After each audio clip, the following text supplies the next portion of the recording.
নমস্কার বন্ধুরা, আমার ছোট্ট ইউটিউব চ্যানেল এবং পবিত্রতে সকলকেই স্বাগত।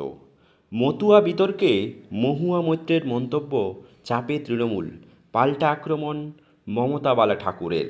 কৃষ্ণনগরের তৃণমূলের সাংসদ মহুয়া মৈত্রের সাম্প্রতিক বক্তব্যকে ঘিরে মতুয়া সম্প্রদায়ের একাংশ ক্ষোভে ফেটে পড়লেন। তাদের দাবি, সাংসদের মন্তব্য ছিল অবমাননাকর এবং অপমানজনক। একজন জনসভায় মহুয়া মৈত্র অভিযোগ করেন, সারা বছর তৃণমূলই, ভোটের সময় সনাতনী, এটা কেমন অঙ্ক। এরপর তিনি আরও বলেন, অনেক মতুয়া বুথে অধিকাংশ ভোট বিজেপির দিকে যায়। তার বক্তব্য যোগ হয়েছে বিতর্কিত মন্তব্য, কাঠের মালা পরে ভাতা নিতে আসেন তখন কি হয়। এই মন্তব্যে ক্ষোভের আগুন ছড়িয়ে পড়েছে মতুয়া মহলে। তাদের অভিযোগ, সাংসদ সম্প্রদায়কে হেয় করেছেন।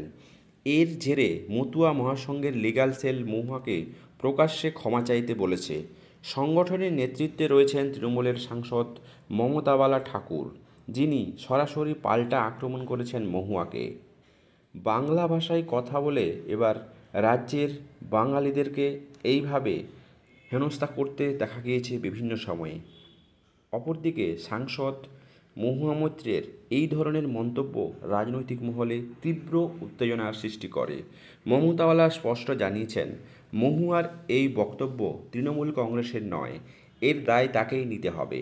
ওটা কাঠের মালা নয়, তুলসীর মালা। আর কোনো মতুয়া কি তৃণমূলকে ভোট দেয় না? এই প্রসঙ্গে তিনি ইঙ্গিত দিয়ে বলেছেন, সংগঠন চাইলে আইনি পথে হাঁটবে। বিজেপিও সুযোগ নিতে ছাড়েনি। বিজেপির বিধায়ক সুব্রত ঠাকুরও জানিয়েছেন, তিনি মহুয়ার বিরুদ্ধে আইনি পদক্ষেপের কথা ভাবছেন। ইতিমধ্যেই সংবাদ মাধ্যমে আইনজীবীদের সঙ্গে তারা আলোচনার কথা জানিয়েছেন। তৃণমূলের অস্বস্তি, মহুয়ার মন্তব্যকে ঘিরেই দলের অস্বস্তির বাতাবরণ তৈরি হয়েছে। মতুয়া সম্প্রদায় দীর্ঘদিন ধরেই বাংলার ভোট রাজনীতিতে প্রভাব বিস্তার করে এসেছে। এমন পরিস্থিতিতে দলের ভেতর থেকেই একজন সাংসদের এই বক্তব্য ভোট সমীকরণে প্রভাব ফেলতে পারে বলেই আশঙ্কা করছে রাজনৈতিক মহল। রাজনৈতিক বিশ্লেষকদের মতে, মহুয়ার মন্তব্য বিরোধীদের হাতে অস্ত্র তুলে দিয়েছে। মমতাওয়ালা ঠাকুর প্রকাশ্যে বিরোধিতা এবং বিজেপির পাল্টা পদক্ষেপের হুঁশিয়ারি, সব মিলিয়ে কৃষ্ণনগরের সাংসদ এখন প্রবল চাপের মুখে। দর্শক, বাংলার রাজ্য রাজনীতিতে মহুয়া মৈত্র বারবার নানান রকমের মন্তব্য করে এসেছেন বারবার হিন্দুদের উপরে। এই ধরনের পরিস্থিতিতে মতুয়াদেরকে উদ্দেশ্য করে এই মন্তব্য কতখানি যুক্তিযুক্ত, অবশ্যই কমেন্ট বক্সে কমেন্ট করে জানাবেন। চ্যানেলে নতুন হলে সাবস্ক্রাইব করে পাশে থাকবেন।